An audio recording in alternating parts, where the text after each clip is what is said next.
കഴിഞ്ഞ വീഡിയോയിൽ നമ്മൾ CSS റീസെറ്റിനെ പറ്റിയാണ് പഠിച്ചിട്ടുണ്ടായിരുന്നത്. അപ്പോൾ CSS റീസെറ്റിൻ്റെ ഭാഗമായിട്ട് നമ്മൾ style.cssൽ എന്തെഴുതി കൊടുത്തു?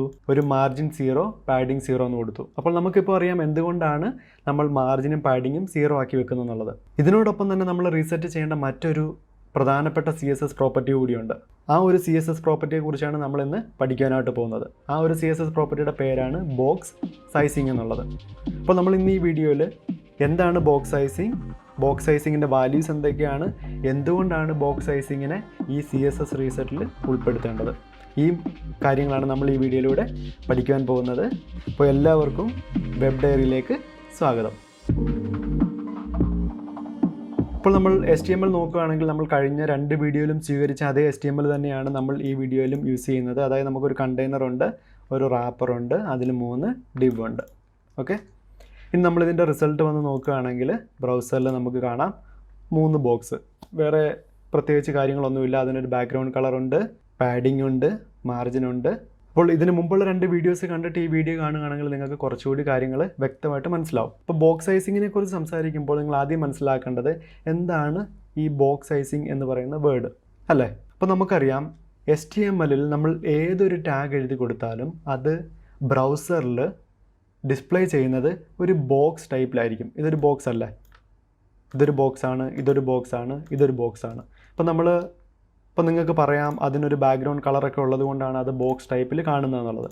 ഇപ്പം ഒരു നല്ലൊരു എക്സാമ്പിൾ നമ്മൾ നോക്കുവാണെങ്കിൽ നമുക്കിവിടെ ഒരു H1 ഉണ്ട്, ഒരു ടൈറ്റിൽ ടാഗ് ഉണ്ട്. അപ്പോൾ ഞാനിതിന് ടൈറ്റിൽ എന്ന് പറഞ്ഞു കൊടുത്തു. ഞാൻ സേവ് ചെയ്തിട്ട് ഞാനിവിടെ ഒന്ന് റീഫ്രഷ് ചെയ്യുമ്പോൾ നമ്മൾ ഇതിനെ ഒന്നും ഇത് കണ്ടില്ല, ഇത് ഒരു ബോക്സ് ടൈപ്പിലാണ് ഇത് വന്നിട്ടുള്ളത് അല്ലേ. നമുക്കൊരിക്കലും ഒരു റൗണ്ട് ഷേപ്പിലോ അല്ലെങ്കിൽ ഒരു ട്രയാങ്കിൾ ഷേപ്പിലോ നമുക്കൊരു HTML ടാഗിനെ നമുക്ക് ബ്രൗസറിൽ കാണുവാൻ സാധിക്കത്തില്ല. ഒരു ബോക്സ് സൈസിൻ്റെ രൂപത്തിലായിരിക്കും നമ്മുടെ ബ്രൗസറിൽ കാണിക്കുന്നത്. ഇനി ഒരു എക്സാമ്പിളോട് നോക്കാം. ഒരു പാരഗ്രാഫ്, ഞാൻ ഒരു പാരഗ്രാഫ് കൊടുത്തു. ഇനി ഈ പാരഗ്രാഫും ഞാനിവിടെ വന്നിട്ട് റിഫ്രഷ് ചെയ്യുമ്പം ഈ പാരഗ്രാഫും വന്നിട്ടുള്ളത് ഒരു ബോക്സ് സൈസിങ്ങിലാണ്. അപ്പോൾ നിങ്ങൾ ആദ്യം മനസ്സിലാക്കേണ്ട കാര്യം, എല്ലാ HTML ടാഗും ബ്രൗസറിൽ റെൻഡർ ചെയ്യുന്നത് ഒരു ബോക്സ് സൈസിങ്ങിൻ്റെ രൂപത്തിലായിരിക്കും, അതായത് ഒരു ബോക്സ് ടൈപ്പിലായിരിക്കും. അപ്പോൾ നിങ്ങൾക്കിപ്പോൾ ബോക്സ് സൈസിങ് എന്താണെന്ന് മനസ്സിലായി. ഇനി നമുക്ക് മനസ്സിലാക്കേണ്ട ഒരു കാര്യം, എന്തുകൊണ്ടാണ് ഈ ബോക്സ് സൈസിങ്ങിനെ റീസെറ്റ് ചെയ്യേണ്ടത് അല്ലേ. അപ്പോൾ ഞാനിവിടെ വന്നു, ഈ ബോക്സ് 1 ഞാനൊരു വിഡ്ത്ത് കൊടുത്തു. ഞാനൊരു 100 പിക്സൽ കൊടുത്തു. ഹൈറ്റ് ഞാനൊരു 150 പിക്സലും കൊടുത്തു. സേവ് ചെയ്തു. ഇപ്പോൾ നമുക്കറിയാം ഇതിൻ്റെ റിസൾട്ട് എന്താവും. ഇതിപ്പോൾ 100% നിൽക്കുന്നത് ഇതിപ്പോൾ നമ്മളിപ്പം ഒരു വിഡ്ത്തും ഹൈറ്റും കൊടുത്തപ്പം ഒരു 100 വിഡ്ത്തും 150 ഹൈറ്റുമുള്ള ഒരു ഡിവായി മാറി. ഇപ്പോഴും അത് ബോക്സ് സൈസിങ്ങിൽ തന്നെയാണ് കിടക്കുന്നത്. ഇനി നമ്മൾ കഴിഞ്ഞ ക്ലാസ്സിലൊക്കെ പരിചയപ്പെട്ട ഒരു ഫ്രണ്ട് ഉണ്ടായിരുന്നു, നമ്മുടെ ഒരു ബെസ്റ്റ് ഫ്രണ്ട് ഉണ്ടായിരുന്നു. ആരായിരുന്നു അത്? ഇൻസ്പെക്ടർ എലമെൻ്റ് അല്ലേ. അപ്പോൾ നമ്മൾ റൈറ്റ് ക്ലിക്ക് ചെയ്തു, ഇൻസ്പെക്ട് എന്ന് പറയുന്ന ഓപ്ഷൻ സെലക്ട് ചെയ്തു. അപ്പോൾ നമുക്കിവിടെ റൈറ്റ് സൈഡിൽ നമ്മുടെ ആ ഒരു ഫ്രണ്ട് വന്നിട്ടുണ്ട്, ഇൻസ്പെക്ട് എലമെൻറ്റ്. ഇതിനെക്കുറിച്ചൊക്കെ ഞാൻ കഴിഞ്ഞ വീഡിയോയിലൊക്കെ വളരെ വ്യക്തമായിട്ട് പറഞ്ഞിട്ടുണ്ടായിരുന്നു, എന്തുകൊണ്ടാണ് ഈ ഇൻസ്പെക്ട് എലമെൻറ്റ് നമ്മൾ യൂസ് ചെയ്യേണ്ടതെന്നുള്ളത്. ഇപ്പം നമ്മൾ കോഡ് ഒന്നുകൂടെ നോക്കുകയാണെങ്കിൽ എന്താണ് സംഭവിച്ചത്? വിഡ്ത്ത് 100ഉം ഹൈറ്റ് 150ഉമാണ് ബോക്സ് 1ൻ്റെ. പക്ഷേ നമ്മളിവിടെ വന്നിട്ട് നമ്മൾ ബോക്സ് 1ൽ നിന്ന് ഹോവർ ചെയ്യുമ്പോൾ ഇവിടെ നിങ്ങൾക്ക് ചെറിയൊരു ടൂൾ ബോക്സ് കാണാൻ പറ്റും. അതൊന്ന് ശ്രദ്ധിച്ചോണേ. ഞാൻ ബോക്സ് 1നെ ഹോവർ ചെയ്യുമ്പം കണ്ടോ എന്താണ് വന്നത്? div.box1 എന്ന് പറഞ്ഞു വന്നതുണ്ടോ? അതായത് ആ ബോക്സിനെ പറ്റിയുള്ള ഇൻഫർമേഷനാണ് അതിനകത്ത് കൊടുക്കുന്നത്. അതിനകത്ത് നമുക്കിവിടെ കാണുവാനായിട്ട് സാധിക്കുന്നത് 200, 210. അതെങ്ങനെയാണ് 200ഉം 210ഉം വന്നത്? അതായത് ആദ്യത്തെ വാല്യൂ റെപ്രസെൻറ്റ് ചെയ്യുന്നത് വിഡ്ത്തിനെയാണ്, രണ്ടാമത്തെ വാല്യൂ അതായത് 210 എന്നുള്ളത് റെപ്രസെൻറ്റ് ചെയ്യുന്നത് ഹൈറ്റിനെയാണ്. പക്ഷെ നമ്മളിവിടെ കൊടുത്തത് 100ഉം 150ഉമാണ്. ഈ 100ഉം 150ഉം അവിടെ എങ്ങനെയാണ് ഈ 200ഉം 210ഉം വന്നത്? അതെങ്ങനെ വന്നു എന്നാണ് നമ്മളിനി പഠിക്കാൻ പോകുന്നത്.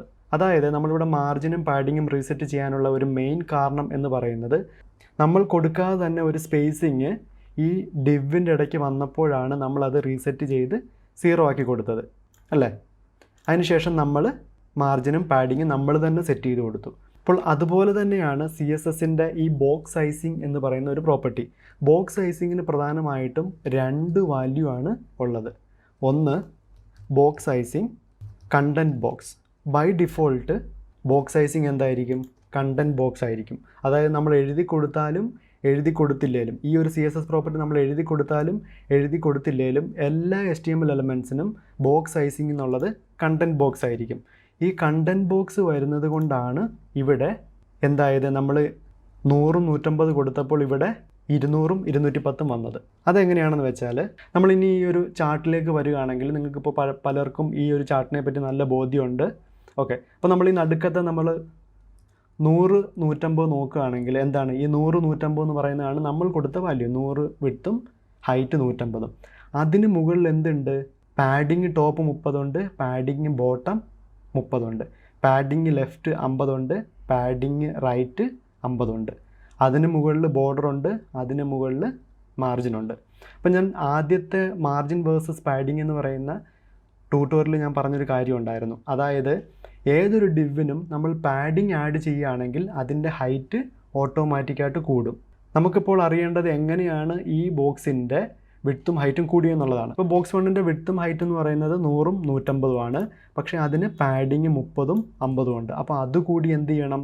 ആ ഒരു ഡിവിൻ്റെ കൂടെ നമ്മൾ കൂട്ടണം. അപ്പോൾ നമ്മളിവിടെ നിന്ന് കണക്ക് കൂട്ടുകയാണെങ്കിൽ 100 വിഡ്ത്ത്, 50ഉം 50ഉം 50 ലെഫ്റ്റ് സൈഡിലും 50 റൈറ്റ് സൈഡിലും ഉണ്ട്. ഇത് രണ്ടും കൂടെ കൂട്ടുമ്പോൾ എത്രയായി? 100 അപ്പോൾ 100ഉം 100ഉം 200. ഈ 100ഉം 150 50ഉം 200. അങ്ങനെയാണ് ഇതിൻ്റെ വിഡ്ത്ത് നമുക്കിവിടെ 200 ആയത്. ഇനി നമ്മൾ ഹൈറ്റ് നോക്കാം. ഇതിൻ്റെ ഹൈറ്റ് എത്രയാണ്? 150 പാഡിങ് എത്ര ഉണ്ട്? 30 മുകളിലും ഉണ്ട്, 30 താഴെയുണ്ട്. അത് രണ്ടും കൂടെ കൂട്ടുമ്പം 60. ഈ 150 കൂട്ടുമ്പോൾ 210 അപ്പോൾ നമ്മളിവിടെ നോക്കുമ്പോൾ ഈ ബോക്സ് 1ൻ്റെ ഹൈറ്റ് എന്ന് പറയുന്നത് 210 പക്ഷേ ഇങ്ങനെ ഒരിക്കലും ആവാൻ പാടില്ല. അതായത് നമ്മളൊരു ബോക്സിന് വിഡ്ത്തും ഹൈറ്റും പറഞ്ഞു കൊടുക്കുകയാണെങ്കിൽ ആ വിഡ്ത്തും ഹൈറ്റും തന്നെയാണ് ടോട്ടലി വരേണ്ടത്. അതിൻ്റെ കൂടെ പാഡിങ്ങോ അല്ലെങ്കിൽ ബോർഡറോ ഒന്നും ആഡ് ആവാൻ പാടില്ല. അപ്പോൾ അങ്ങനെയുള്ള സിറ്റുവേഷൻസിലാണ് നമ്മൾ എന്ത് ചെയ്യേണ്ടത്? ഈ ബോക്സ് സൈസിങ് കണ്ടൻറ്റ് ബോക്സ് എന്നുള്ളത് മാറ്റിയിട്ട് നമ്മൾ ബോക്സ് സൈസിങ് ബോർഡർ ബോക്സ് എന്ന് മാറ്റും. എന്താണ് ബോക്സ് സൈസിങ് ബോർഡർ ബോക്സ്? ഇനി എന്താ സംഭവിക്കുന്നത് നമുക്ക് നോക്കാം. ഇവിടെ വന്നു. ഇപ്പോൾ നിങ്ങൾ ഈ ഒരു ഡിവിനെ മൊത്തത്തിലൊന്ന് നോക്കണം കേട്ടോ. ഞാനൊന്ന് റീഫ്രഷ് ചെയ്യാണ്. കണ്ടോ, ഇപ്പോൾ അതിൻ്റെ വിഡ്ത്തും ഹൈറ്റും മാറി. നമ്മൾ ആകെപ്പാടെ മാറ്റിയത്, നമ്മൾ വിഡ്ത്തും ഹൈറ്റും എല്ലാം നേരത്തെ സെറ്റ് ചെയ്ത് തന്നെയാണ് നമ്മൾ ആകെപ്പാട് മാറ്റിയത്. ഒന്നുകൂടെ ഞാൻ കാണിച്ചു തരാം. ഞാൻ കണ്ടൻറ്റ് ബോക്സ് ആയിരുന്നു, സേവ് ചെയ്യുമ്പോൾ ഇത്രയും വലിയൊരു ഡിവാണ്. ഇനി നമ്മളതിനെ ബോർഡർ ബോക്സ് ആക്കുമ്പോൾ കണ്ടോ ആ ഒരു ഒറ്റ വാല്യൂവിൽ വന്ന മാറ്റം കണ്ടോ ഈ ഡിവിന്. ഇനി നമുക്ക് ഇതിനെ ഒന്ന് ഹോവർ ചെയ്ത് നോക്കാം. ഇപ്പോൾ നമ്മൾ ഹോവർ ചെയ്യുമ്പോൾ ലെഫ്റ്റ് സൈഡിൽ എത്രയാണ് വരുന്നത്? 100 വിഡ്ത്ത് ഹൈറ്റ് 150. നമ്മൾ CSSൽ എത്രയാണ് കൊടുത്തിരിക്കുന്നത്? 100 വിഡ്ത്ത് ഹൈറ്റ് 150. കണ്ടില്ലേ? അപ്പോൾ എല്ലാ HTML എലമെൻറ്റും by default box sizing content box ആണ്. കണ്ടൻറ്റ് ബോക്സ് ആണ് ബൈ ഡിഫോൾട്ടായിട്ട് വരുന്നതെങ്കിൽ നമ്മൾ ഏതൊരു ഡിവിനും നമ്മൾ കൊടുക്കുന്ന വിഡ്ത്തിൻ്റെയും ഹൈറ്റിൻ്റെയും ഒപ്പം പാഡിങ് കൂടി ആഡ് ചെയ്യും. അപ്പോൾ അതുകൊണ്ടാണ് നേരത്തെ 100ഉം അപ്പുറമുള്ള 50ഉം 50 കൂടെ ചേർത്തിട്ട് 200 ഹൈറ്റ് 150ഉം മുകളിലും താഴെയുമുള്ള പാഡിങ്ങും കൂടി ചേർന്ന് 210. അപ്പോൾ നമ്മൾ ബോക്സ് സൈസിങ് ബോർഡർ ബോക്സ് കൊടുത്തു കഴിയുമ്പോൾ ഇപ്പോഴും പാഡിങ് വർക്ക് ചെയ്യുന്നുണ്ട്, മാർജിൻ വർക്ക് ചെയ്യുന്നുണ്ട്, എല്ലാം വർക്ക് ചെയ്യുന്നുണ്ട്. പക്ഷേ അത് വർക്ക് ചെയ്യുന്നത് ആ വിഡ്ത്തിനും ആ ഒരു ഹൈറ്റിനും അകത്തായിരിക്കും. അല്ലാതെ ആ ഒരു വിഡ്ത്തിൻ്റെയും ഹൈറ്റിൻ്റെയും കൂടെ ഒരിക്കലും പാഡിങ് കൂട്ടത്തില്ല. ഞാൻ എല്ലാവർക്കും മനസ്സിലായെന്ന് വിചാരിക്കുകയാണ്. ഇനിയിപ്പോൾ നമ്മൾ ഈ ചാർട്ട് നോക്കുകയാണെങ്കിൽ നമുക്കറിയാം വിഡ്ത്ത് ഇപ്പോൾ ഇത് കണ്ടില്ലേ, കണ്ടൻറ്റ് എന്ന് പറയുന്നതിൻ്റെ വിഡ്ത്ത് 0 ആയിട്ട് അഡ്ജസ്റ്റ് ആയി അല്ലേ. അതിന് ശേഷം നമുക്ക് പാഡിങ് മാത്രം അതിനോടൊപ്പം ബ്രൗസർ തന്നെ കാൽക്കുലേറ്റ് ചെയ്തു. കാരണം മൊത്തത്തിലിപ്പോൾ വരേണ്ടത് ബോക്സ് സൈസിങ് ബോർഡർ ബോക്സ് ആയതുകൊണ്ട് 100/150 തന്നെ പാഡിങ് വരണം. അപ്പോൾ നമ്മളിപ്പോൾ നോക്കുമ്പോൾ ഈ കണ്ടൻറ്റിൻ്റെ ലെഫ്റ്റിലുള്ള പാഡിങ് 50ഉം റൈറ്റിലുള്ള പാഡിങ് 50 കൂട്ടുമ്പോൾ 100 അപ്പോൾ വിഡ്ത്ത് അവിടെ 100 100 + 0 എന്ന് പറയുന്നത് 100 തന്നെയാണ്. ഇനി നമ്മൾ ഹൈറ്റ് നോക്കുകയാണെങ്കിൽ 90 ഇപ്പോൾ ഹൈറ്റ്. അതിനോടൊപ്പം തന്നെ 30 30 60, 90 60 150. അപ്പോൾ അത് കൂട്ടുമ്പോൾ 100 വിഡ്ത്തും 150 ഹൈറ്റുമായി. അപ്പോൾ നിങ്ങൾ ഇത്രയും മാത്രം മനസ്സിലാക്കി വെക്കുക. നിങ്ങളുടെ ഡിവിൻ്റെ ബോക്സ് സൈസിങ് കണ്ടൻറ്റ് ബോക്സ് ആണെങ്കിൽ നിങ്ങൾ കൊടുക്കുന്ന വിഡ്ത്തും ഹൈറ്റും ആയിരിക്കത്തില്ല ആ ഡിവിന് ബൈ ഡിഫോൾട്ടായിട്ട് വന്നു ചേരുന്നത്. കാരണം അതിനോടൊപ്പം തന്നെ പാഡിങ് കൂടി ആഡ് ചെയ്യും. അപ്പോൾ അത് മാറ്റുവാൻ വേണ്ടിയിട്ട് നിങ്ങൾ എന്ത് ചെയ്യണം? ബോക്സ് സൈസിങ് എപ്പോഴും ബോർഡർ ബോക്സ് ആക്കി കൊടുക്കണം. ഇപ്പോൾ നമ്മൾ എല്ലാത്തിനും ഞാൻ ഈ പറഞ്ഞതുപോലെ കഴിഞ്ഞ വീഡിയോയിൽ പറഞ്ഞതുപോലെ H1നും H2നും Pക്കും എല്ലാത്തിനും നമ്മൾ എന്ത് ചെയ്യണം? ഈ ബോക്സ് സൈസിങ് റീസെറ്റ് ചെയ്യണം. അത് വളരെ ബുദ്ധിമുട്ടുള്ള ഒരു കാര്യമാണ്. അപ്പോഴാണ് ഞാൻ പറഞ്ഞിട്ടുണ്ടായിരുന്നത് നമ്മൾ ഗ്ലോബലായിട്ട് നമ്മൾ ഈ സ്റ്റാറിലേക്ക് നമ്മളിതിനെ അസൈൻ ചെയ്ത് കൊടുക്കണം. സ്റ്റാർ എന്ന് പറഞ്ഞാൽ ഞാൻ കഴിഞ്ഞ വീഡിയോയിൽ പറഞ്ഞിട്ടുണ്ടായിരുന്നു, എല്ലാ HTML എലമെൻറ്റ്സിനെയും റെപ്രസെൻ്റ് ചെയ്യുന്ന ഒരു സിമ്പിളാണ് ഈ സ്റ്റാർ എന്നുള്ളത്. അപ്പോൾ ഞാനിവിടെ ബോക്സ് സൈസിങ് എടുത്ത് കളഞ്ഞു. ഞാനിവിടെ ഒന്ന് റീഫ്രഷ് ചെയ്യുമ്പോൾ നമുക്ക് കണ്ടൻറ്റ് ബോക്സാണ്. നമ്മളതിനെ അപ്പോൾ എന്ത് ചെയ്യണം, ഇവിടെ കൊണ്ടുവന്ന് നമ്മൾ ഗ്ലോബലി ഇട്ട് കൊടുക്കണം. സേവ് ചെയ്തു. ഞാനിവിടെ ഒന്ന് റീഫ്രഷ് ചെയ്യുമ്പോൾ കണ്ടില്ലേ, ബോക്സ് സൈസിങ് ബോർഡർ ബോക്സിലേക്ക് അത് മാറി. ഇനിയിപ്പം എല്ലാ എലമെൻറ്റും എന്തായിരിക്കും, ബോക്സ് സൈസിങ് ബോർഡർ ബോക്സ് ആയിരിക്കും. അപ്പോൾ നിങ്ങൾക്ക് ബോക്സ് സൈസിങ് ബോർഡർ ബോക്സ് വളരെ വ്യക്തമായിട്ട് മനസ്സിലായി. ഒരു ബെസ്റ്റ് എക്സാമ്പിൾ കൂടി ഞാൻ കാണിച്ചു തരാം, എന്താണ് ഈ ഒരു ബോക്സ് സൈസിങ്ങിൻ്റെ ഇമ്പോർട്ടൻസ് എന്നുള്ളത് അല്ലേ. പ്രധാനമായിട്ടും കാൽക്കുലേഷനിലുള്ള വേരിയേഷൻ തന്നെയാണ്. അപ്പോൾ നമുക്ക് വ്യക്തമായിട്ട് ഒന്നുകൂടെ മനസ്സിലാക്കാം. അപ്പോൾ ഞാൻ ഈ 3 ഡിവിനും ഞാൻ എന്ത് കൊടുത്തു, സെയിം വിഡ്ത്തും ഹൈറ്റും കൊടുത്തു. ഓക്കെ, അതിനുശേഷം ഞാൻ ഈ ബോക്സ് സൈസിങ് എടുത്ത് കളഞ്ഞു. തൽക്കാലത്തേക്ക് ഒന്ന് കമൻറ്റ് ചെയ്തു. ഇപ്പോൾ ബോക്സ് സൈസിങ് എന്നുള്ളത് കണ്ടൻറ്റ് ബോക്സ് ആണ്. അപ്പോൾ ആദ്യത്തെ ബോക്സിൻ്റെ പാഡിങ് എന്ന് പറയുന്നത് 30ഉം 50ഉം ആണ്. ടോപ്പ് ബോട്ടം 30ഉം ലെഫ്റ്റും റൈറ്റും 50ഉം ആണ്.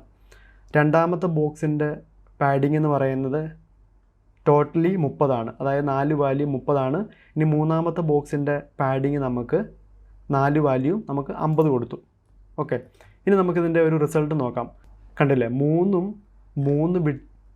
വിഡ്ത്തിലും 3 ഹൈറ്റിലുമാണ് വന്നിട്ടുള്ളത്.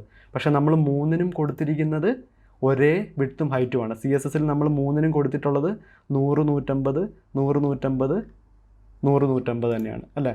അപ്പോൾ നമ്മൾ ചെയ്യുന്ന വെബ്സൈറ്റിൽ നമുക്ക് 3 ബോക്സ് ഉണ്ട്. 3 ബോക്സിനും സെയിം വിഡ്ത്തും സെയിം ഹൈറ്റും തന്നെ വേണം. അപ്പോൾ നമ്മൾ ഈ ബോക്സ് സൈസിങ് സെറ്റ് ചെയ്തില്ല എന്നുണ്ടെങ്കിൽ നമ്മൾ എന്ത് ചെയ്യണം, ഇനി ഇപ്പോൾ എങ്ങനെ നമുക്കിതിൻ്റെ വിഡ്ത്തും ഹൈറ്റും നമ്മൾ കാൽക്കുലേറ്റ് ചെയ്യും, ഭയങ്കര ബുദ്ധിമുട്ടല്ലേ. ഇനിയിപ്പോൾ നമുക്ക് ഇതിൻ്റെ വിഡ്ത്ത് നമുക്ക് ഇതിൻ്റെയോടൊപ്പം നമുക്ക് കണക്ക് കൂട്ടണമെങ്കിൽ നമ്മൾ എന്ത് ചെയ്യണം, വിഡ്ത്ത് നമ്മളിങ്ങനെ കൂട്ടി കൊടുക്കണം അല്ലേ. ഇപ്പോൾ 140ഉം ഇനിയിപ്പോൾ ഇതിൻ്റെ ഹൈറ്റും നമ്മൾ എങ്ങനെ കണക്ക് കൂട്ടും, എങ്ങനെ നമുക്ക് മാച്ച് ചെയ്യാൻ പറ്റും. ഇല്ലെങ്കിൽ ഇതിൻ്റെ സ്ക്രീൻഷോട്ട് എടുത്തിട്ട് ഫോട്ടോഷോപ്പിലൊക്കെ പോയിട്ട് നമ്മൾ കണക്ക് കൂട്ടേണ്ടി വരും. ഇപ്പോൾ നമ്മൾ രണ്ടാമത്തേൻ്റെ വിഡ്ത്ത് നമ്മൾ ഇത്രയാക്കി. പക്ഷേ നമുക്ക് കുറച്ചുകൂടെ പാഡിങ് കൂട്ടണമെന്ന് വെച്ചോ, നമ്മൾ വീണ്ടും പാഡിങ് കൂട്ടുമ്പോഴത്തേക്ക് വീണ്ടും എന്തായി, ഇതിനേക്കാളും വിഡ്ത്ത് കൂടി. അപ്പോൾ വീണ്ടും നമ്മൾ ഇവിടെ വന്നിട്ട് വിഡ്ത്ത് എന്ത് ചെയ്യണം, വീണ്ടും നമ്മളിങ്ങനെ കുറച്ച് കൊടുക്കണം. കണ്ടോ, ഇത് ഭയങ്കര ബുദ്ധിമുട്ടായിട്ടുള്ളൊരു കാര്യമാണ്. അപ്പോൾ ഒരു സിമ്പിൾ സൊല്യൂഷൻ എന്ന് പറയുന്നത് എന്താണ്, ബോക്സ് സൈസിങ് ബോർഡർ ബോക്സ് നമ്മൾ ആഡ് ചെയ്ത് കൊടുക്കുക, അതും ഗ്ലോബലി എല്ലാ ഡിഫിനും. ഇനി നമുക്കിവിടെ വന്നിട്ട് നമുക്ക് റീഫ്രഷ് ചെയ്യാം. കണ്ടില്ലേ, എല്ലാത്തിൻ്റെയും വിഡ്ത്തും ഹൈറ്റും ഈക്വലായിട്ട് വന്നു.